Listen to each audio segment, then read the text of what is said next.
Well, I think, again, there are many people that are sort of replacing thought with slogans. Yeah. And they're judging people not as individuals and not by what they say, but what group do they come from and how can I generalize about them and categorize them. And this is something I worry about with this fashion of intersectionality.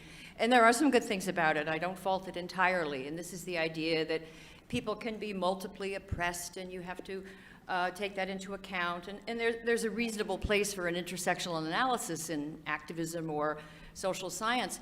But on the campus, it's being taken to an extreme where everyone's categorized as, you know, you're suddenly collectively guilty as a white man and or as a white woman, or as people want to put you in your identity category. And I saw this years ago. I saw these ideas developing in feminist theory. And I went to a conference where we were broken up into small groups according to our grievances and healing needs. And there was a group for gay women and Jewish women and black women and lesbian women, and none of the groups were stable because people started fighting for who was more oppressed. And we kept dividing, and it was a constant process of division. And we ended up just, fighting with one another.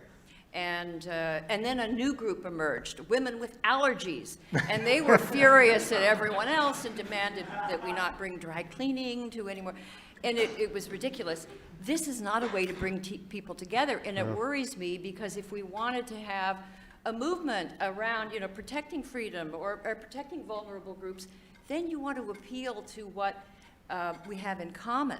And then we make common cause and we address a moral issue. For example, on the campuses in the 1980s, many students were organized around the movement against apartheid in South Africa. And they weren't, many people with different identities, but they came together for a core and critical moral cause.